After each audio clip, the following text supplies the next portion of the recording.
Hello, good Vach. Happy month of Adar. At Shem. We're going to have Purim very soon. Um, Today we finished, Sefer Shmois from the Chumash.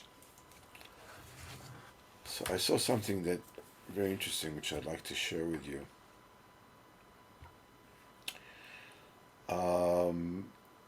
This is by David Gewirtzman. He says, in this parsha we're finishing the Chumash of Shmois. We're also getting into a month that finishes the months of the year. Nisan is the original first month. And there is a connection between these things. In this parsha we are also separating from the Mishkan. We had all the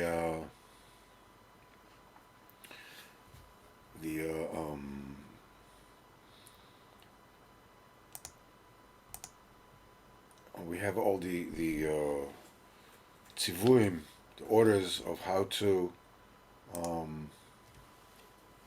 build the Mishkan, and then Moshe builds the Mishkan, and we had a few parshas that were actually dealing with the Mishkan. A moment before, this is Ele Pekudei Mishkan. These are the orders of the Mishkan. And he says, Ele Pekudei Mishkan, Mishkan Ha'edos. There's Mishkan, Mishkan. The words Mishkan is repeated twice. And Chazal learn that repetition of Mishkan, Mishkan means the Mishkan when it's built and the Mishkan when it is destroyed. It's the Mishkan when it's built, it's a Mishkan when it is destroyed. The Mishkan, and obviously afterwards, by already referred to Beis HaMikdash, they are the basis of the connection between Am Yisrael and HaKadosh Baruch Hu. The main existence in our covenant as people is when we have our honor as people, when we have a built home that everybody sees that HaKadosh Baruch Hu has chosen Am Yisrael and chooses to be in contact with us. Still, there are many, many years already that we are in exile. We're not, we don't have Beis HaMikdash, and we still exist. That means that even when we don't have a Mikdash,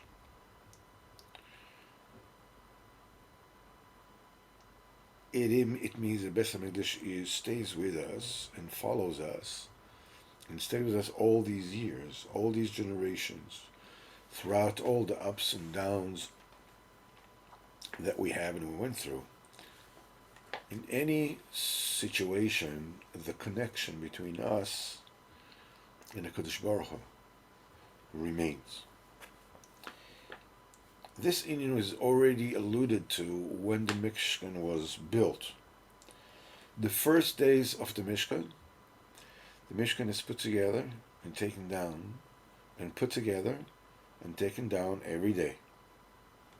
Every day it's put together anew, and then it's taken down. And afterwards, whenever it is that they travel, the Mishkan is being taken apart, and they move, and then it's being erected again. It follows us throughout all the trips. It follows us when it is dismantled, and it's built again in the next stop. The reason for this order is to let us know that the Mishkan exists even when it doesn't exist. Even during those times that the Mishkan or Beis HaMikdash do not exist, they exist. Even when it's in pieces, it's still the Mishkan, and it's still with us, and it still follows us. That's why, from the very beginning, the Mishkan appears built and dismantled. Mishkan, Mishkan. Put up, taken down. A house, a normal house, is something which is built that when you destroy it, it becomes, a ruin. Just take a look at what's going on in Ukraine, you see, the ruins. The same thing applies to people and to countries. There's so many people, so many countries, so many nations in history. Each one had a period of glory when it was built. Greece had its time in the sun. Obviously, the Egyptians had that time in the sun. The Assyrians, the Babylonians, the Persians, and then, of course, the Romans, the British Empire, French Empire, the Spanish Empire, the Portuguese Empire, the Dutch Empire. They all had their time in the sun. They were built, and then they were taken down and dismantled. Talking about politically, talking about physically. After the apex comes the letdown, comes the destruction, and they fall to pieces. Except for museums and roped off ruins, there's nothing left of all these, these countries. And the stories in history, the Treaty of Brest-Litovsk between Lenin and Germany, and so forth and so on. Every nation has a peak, and then the destruction. And by every one of those nations, it is also the point where they end. But funnily enough, that's not the case with us. We are an ancient, we are ancient people. We went through a lot of building and destruction throughout our history, but we are totally and absolutely exist. Unchanging. Am Yisrael Chai v'Kayam. Am Yisrael lives. Am Yisrael exists. And it carries the destruction with it. The destruction of Am Yisrael goes together with Am Yisrael. Not just as a trauma, but it's something that actually keeps Am Yisrael alive. Am Yisrael does not let go of Beis HaMikdash. It does not let go of its destruction either. Am Yisrael remembers Beis HaMikdash and remember the destruction of Beis HaMikdash, but the destruction of Beis HaMikdash is not the end of Am Yisrael or of Beit HaMikdash. We are waiting for Beis HaMikdash to be rebuilt again, but we also are rebuilding ourselves in this period of destruction, where the Beis HaMikdash is dismantled. it's a period of a very special connection between us and HaKadosh Baruch Hu, that ultimately Bezat Hashem is going to bring the period of the rebuilding of the Beis HaMikdash. Well, from now until the end of the year, a month, Haman Rasha comes. Vayavo Haman is appearing at the end of the Golos. He wants to, make an end to Am Yisrael. He thought that the destruction of Am Yisrael, the destruction of Beis HaMikdash, means the end of Am Yisrael. He wanted actually to bring about that final solution to the Jewish problem. And he was very glad that, the lottery that he cast fell on the same month that, that Moshe died. The end, what could be more end than that? There's no time that is more befitting to end the nation than the time when its leader passed away, to effect an end to Am Yisrael. But Haman did not understand the essence of a Jew. He didn't know that Moshe Rabbeinu was also born in Adar. The same day he was born, it's the same day he passed away. It's not symbolic. It is of the essence. By a Jew, there is no beginning, there is no end. There's no building and destruction. There's no peak and, unfixable value. They are all connected, and it's all a cycle.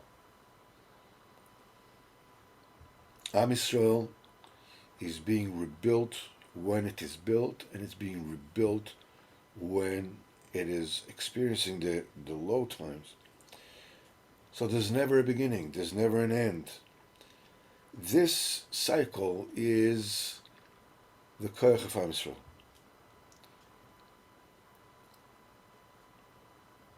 It's a great force.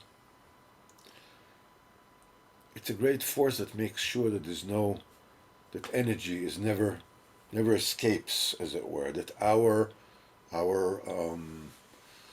assets never go to waste, even where we are dismantled, even where in the weakest point. Our victory over all the nations is not because we're mighty. That's not what we're about. But our victory is because of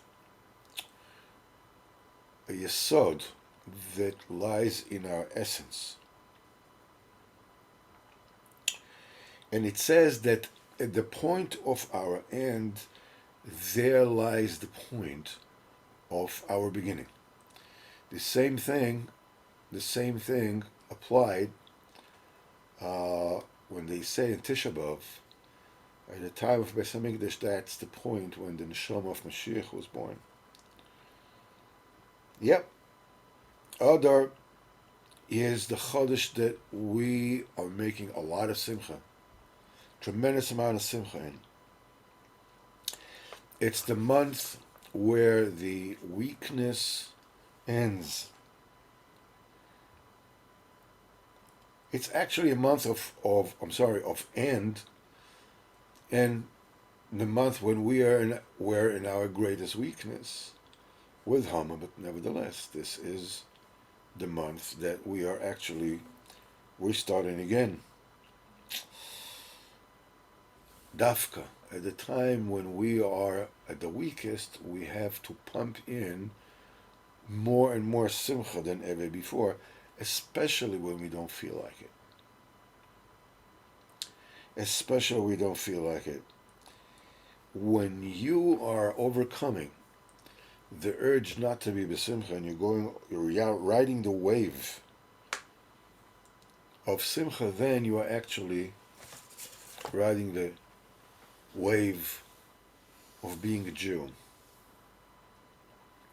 It's a very interesting insight in this in of Mishkan. It's a Mishkan when it's built. It's a Mishkan when it is dismantled. It is always with us.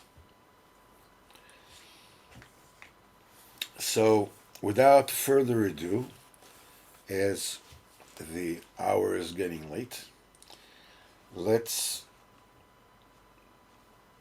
take at least one, maybe two little stories of the Baal Shem HaKadosh. As this is a great segula for the entire week to say a story about Baal Shem Tov, and it's a Shabbos. So here we go. Once the Baal Shem Tov was a guest by one of the Balabatim, there were, the people that were close to him, and that person did a Meredika Suda for the Baal Shem Tov. So the Baal Shem Tov asked him, how is your parnasa? So the Baal Bai says, Baruch Hashem, I have everything. I don't miss anything. So the Baal Shem Tov asked his host if he has good horses. So he says, yeah. So Baal Shem Tov says, can I see your horses? He says, yes. And he saw a little horse that he liked. So the Balabai said that he likes that little horse more than other horses. He does the work of 3 much bigger and better horses. That's why this horse is very important to him, and he doesn't want to give it up. Baal Shem Tov couldn't have any other horse he wants, except for this one. And now later the Baal Shem Tov asked the Balabais if there are any people who owe him money. Well, the Balabais says there are many people who owe him money. So the Baal Shem Tov said, why don't you show me their promissory notes? So when he saw a certain promissory note, he said to the Balabais, if you can please give me this promissory note as a present. So the Balabai said, the owner, the person who wrote this promissory note, has passed away long ago. What good is promissory note? Baal Shem Tov said still, he would like the promissory note. So he gave him the shtar. He says, Matona Gemura, total gift, holding nothing back. Baal Shem Tov took the promissory note and tore it to pieces, and was moichel the choiv that is written on that promissory note, but total mechila, to the person who is already dead for a long time. Afterwards, the Baal Shem Tov said to the Balabais, why don't you go see what happened with the small horse? And the Balabais went there, and he saw that the small horse is lying dead. And he understood, okay, this is not in vain, this is not stam. So the Baal Shem Tov said to this man, this person that owed you money, he didn't have what to pay his debt with. When he passed away from this world, his din in the Shemaim was that he will be incarnated in a little horse, and he will work for you, and will give you, enjoyment and achas ruach for the money that he owed you. Now, when his debt is forgiven, the ruach that was incarnated in the horse came back to the Shemaim. That's why the life force was taken away from the horse, and the horse died immediately. Atkan, the story of the Baal Shem Tov. But this story obviously carries much greater ramifications for all of us. What we need to understand.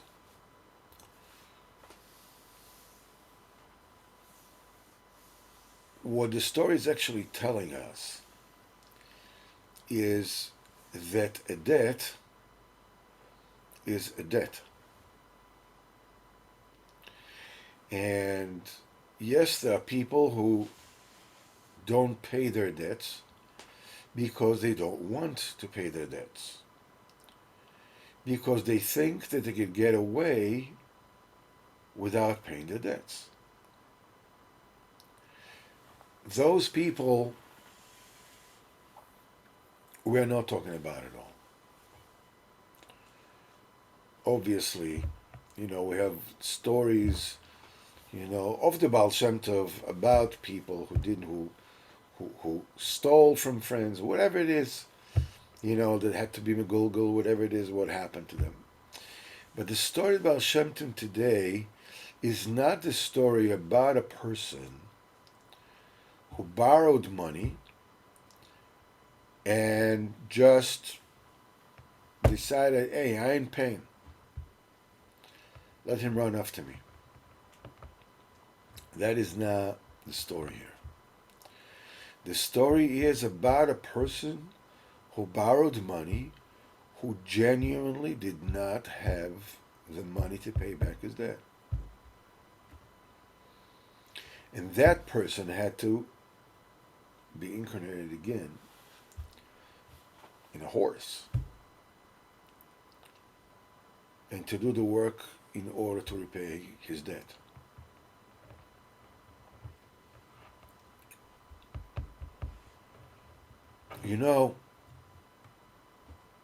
Let's say that a person has a business dealings with a person who is a liar. And the other person, the liar, claims that you owe him money.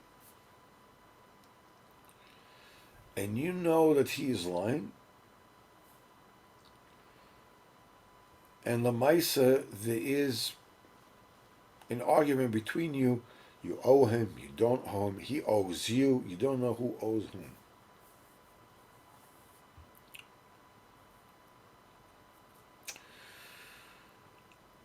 And you can get so upset with this person because, he's such a liar. He's a greedy, it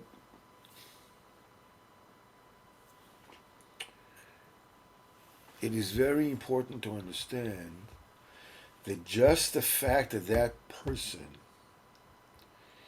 is a liar, or maybe even a thief, or a person that in denial, whatever, does not mean that you don't owe him money. You need to ascertain if you owe him or you don't owe him.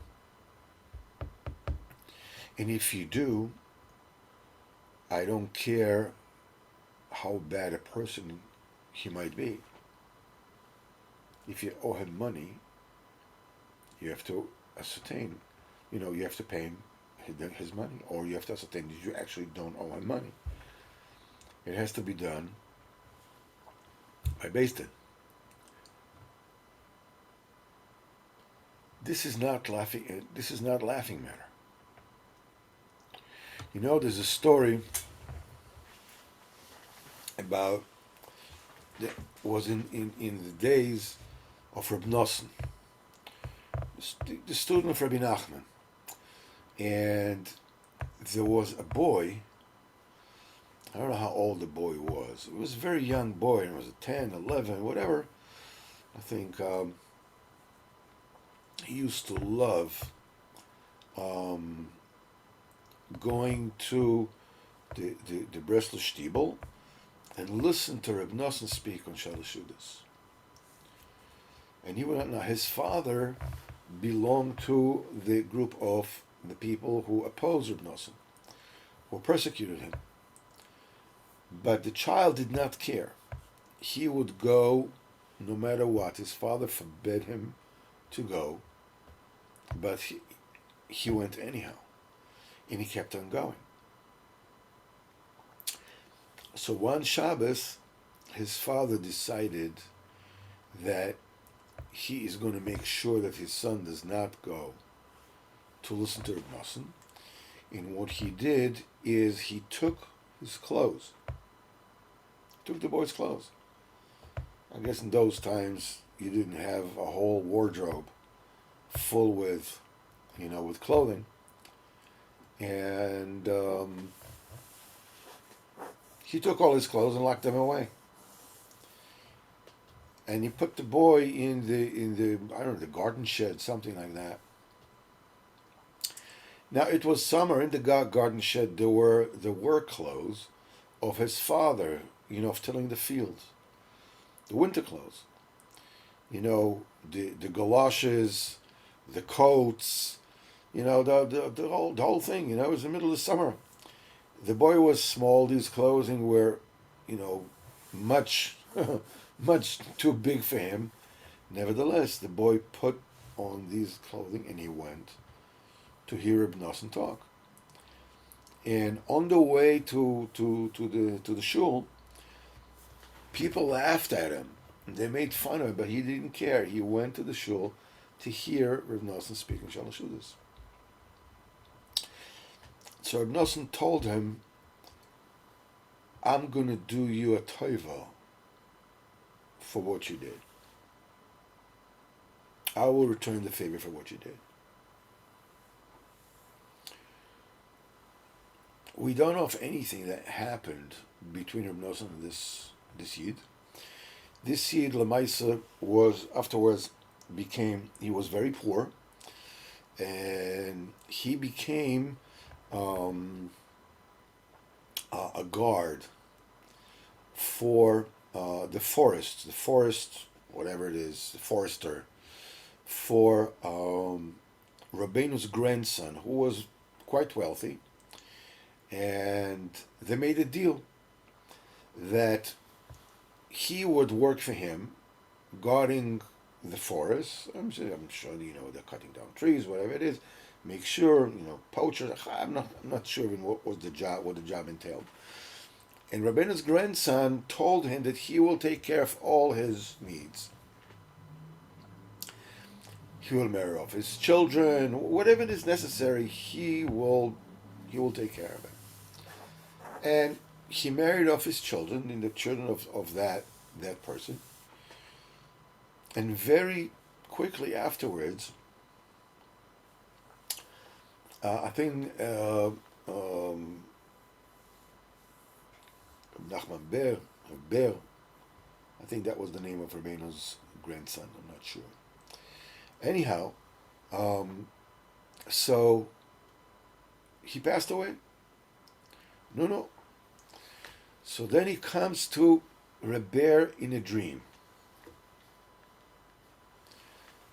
And he tells him, "Listen, I want you to be moichel me.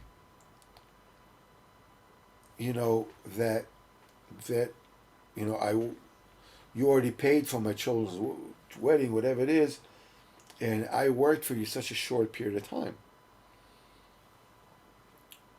So Bear said, "No problem. We had a deal, and we kept the deal. There's no problem. Whatever it is needs to be Michael. And he says, "But tell me what happened with you." So he said we came to Olam Haba, and he said, he wants to go to Rabbeinu. He wants to go to Rabbeinu in Olam Haba. So the people that told him, the only one who can work it for you, the only one who is in charge of who gets to Rabbeinu, is Reb Nosson. Go to him. So he goes to Reb Nosson. He says he went to Reb Nosson, and Reb Nosson says, "I promised you that I will repay the favor for you wearing those clothes and coming to the Beis Medrash. So I will take it to Rabbeinu.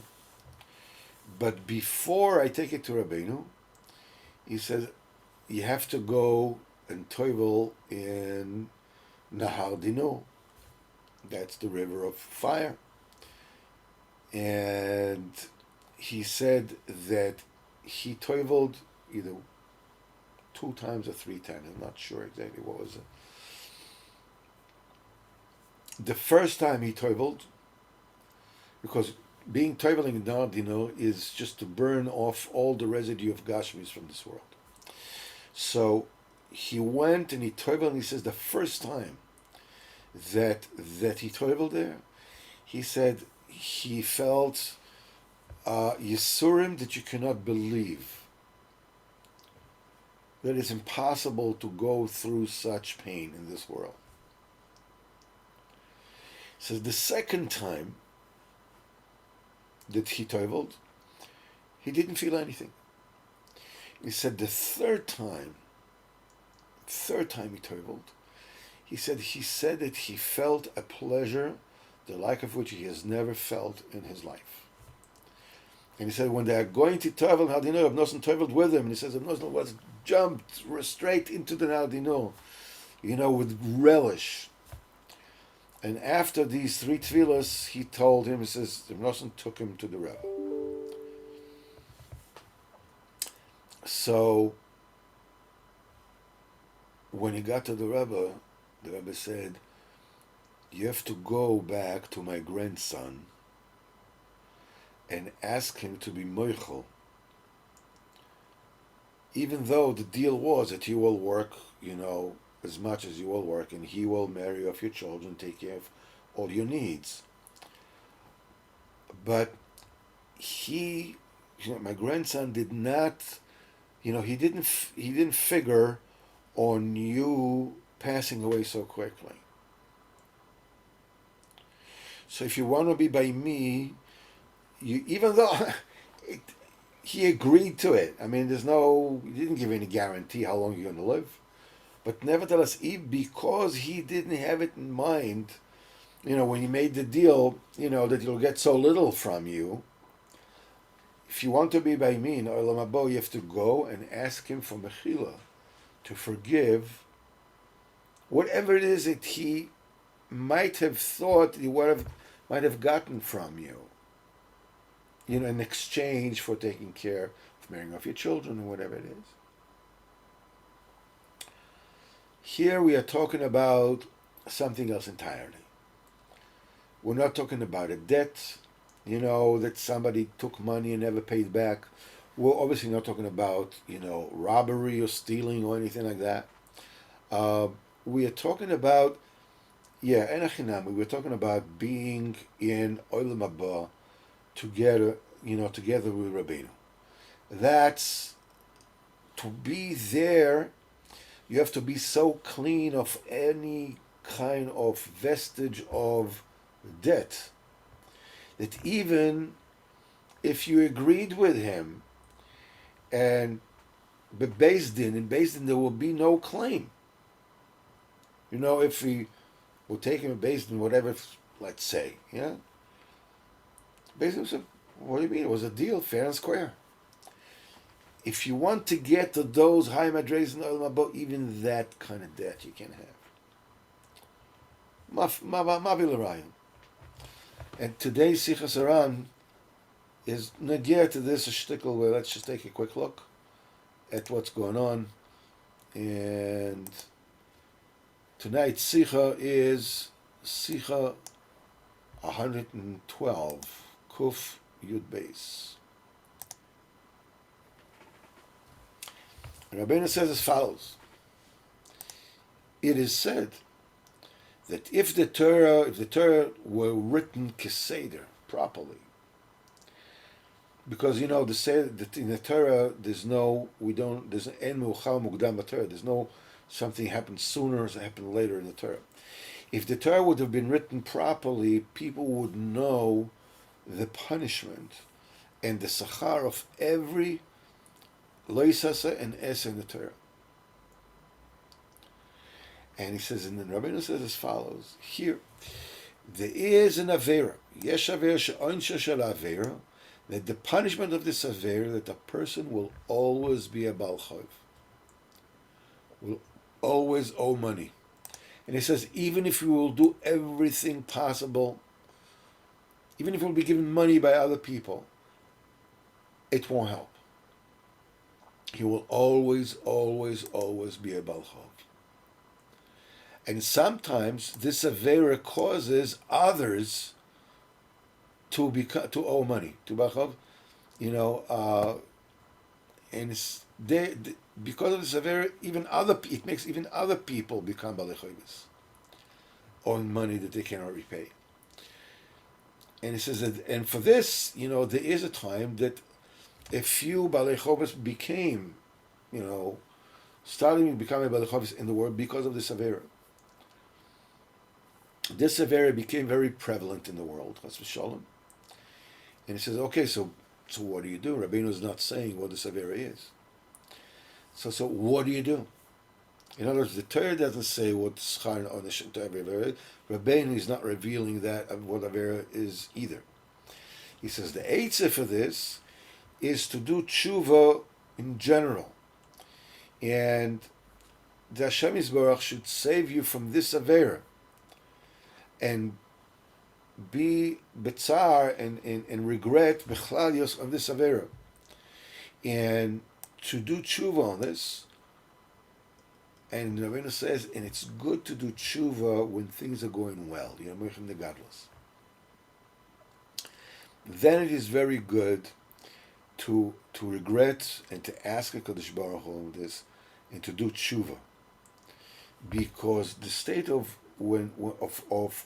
constricted consciousness, the katnas, is in itself a state of a Baal Chov. As Chazal said, 10 measures of sleep came down to the world, 9 slaves took. Sleep is constricted consciousness. Avodim, it's the state of avdus, of slavery, as in the book of Proverbs says, Eved lo yeveh ishmalve. A Baal Chov is a slave, enslaved to the people who give him a loan. And that's why when a person dafka is an expanded consciousness, that's the time to do tshuva on this, and to be mevatel from a person this oynish of Baal Chov, is mechem the katnus, as we said before.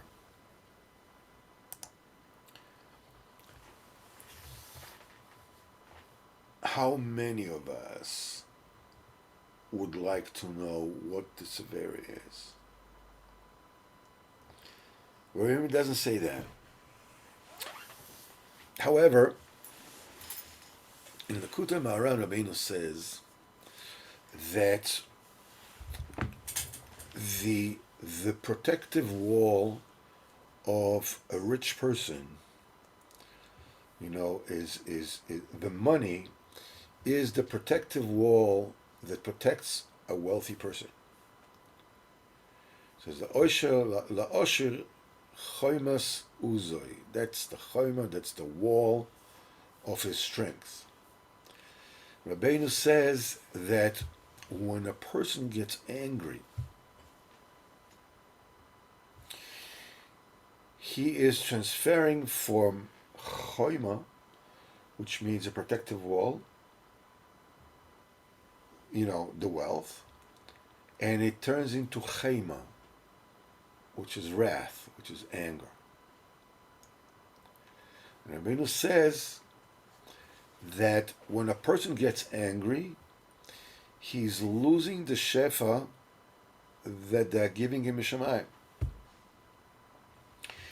And he says sometimes the anger is so great that it not only that he's losing whatever shefa they're giving him from Shemayim that he still didn't get, he can also lose the money he already got.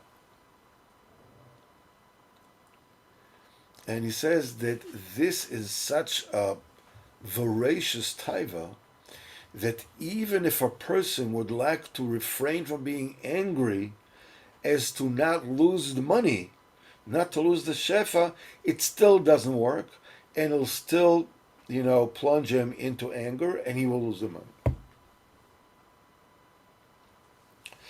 So, if we take these two things together, I don't know, because Rabbeinu does not say mefurash that this aveir is the aveir of anger.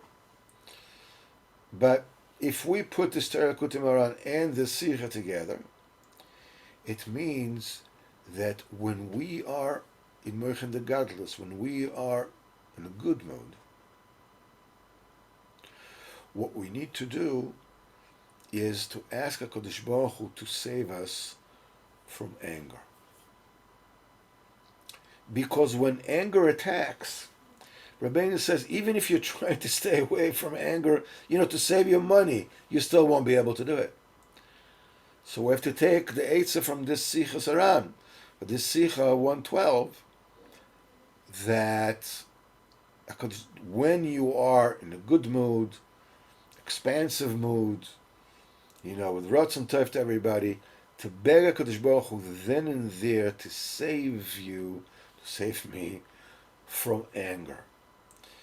Because like this, a person can lose the Shefa Mishamayim. Whether that actually saves from Baal Chayves, I don't know. I asked, I didn't get an answer.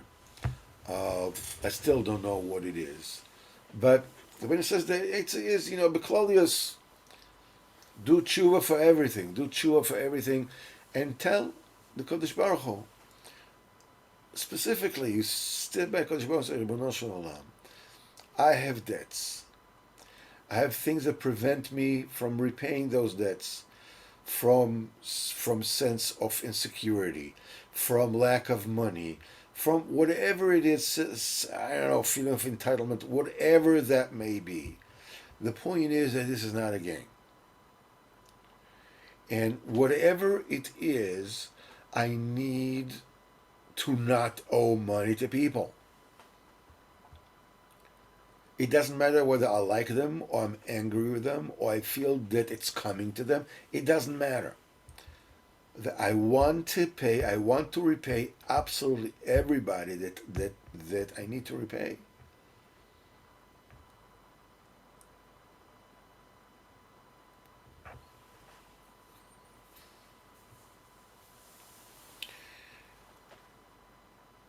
Be'ezrat Hashem, HaKadosh Baruch Hu, Be'ezrat Hashem should really help all of us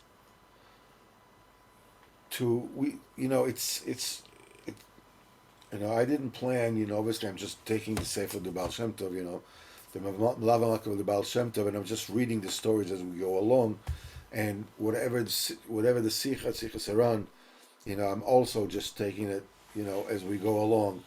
I don't coordinate them. I don't plan for them to be connected with one another. But apparently I don't need to. It's being done for us by the Ruach HaKodesh of the Baal Shem Tov, the Ruach HaKodesh of Rabbeinu HaKadosh. So, what we need to think about is, besides all the things we need to stay away from, all the obviously Masamat and Be'emuna, everything else, debts. A, repay the debts.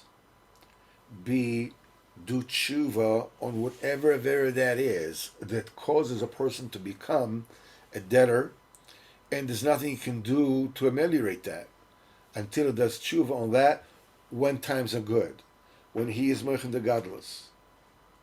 These things need to be done, because if a person does not pay what he needs to repay in this world, the debt doesn't go away.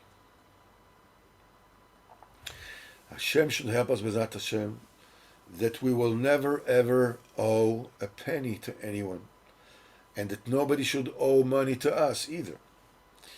That we should help other people and give other people, and be, mivatronis with our money, whatever it is, an argument, bakasha, give it on. And if somebody owes me money, to be moichel that, If I know that, that the person, in other words, at least to do it in such a way that you lend somebody money, you know, at least in your heart, you know, make a t'nai between you and yourself, if he ends up not paying me the money, I'm meichel the chov already now. I'm not going to tell him because I'd like him to pay me. But if he doesn't, I'm meichel already now. Oh, it's funny. I had such an incident with someone quite a few years ago. Uh, a guy in B'Shemesh. I asked him if he could lend me 600 shekels for a month. So he gave me a check and he said, "You're not going to pay me the month." And guess what? He was right. I didn't pay him in a month. I didn't pay him for 2 months, 3 months. 6 months later, or maybe even longer, I came to him and I gave him the check. And he was shocked. He said, "I can't believe it." Years later, I met him in the Markaz. And he comes to me and says, when I give these loans out to people, in my heart I'm already mevater because I know they will not pay. Most of them will not pay. He says, "You're the only one who repaid me."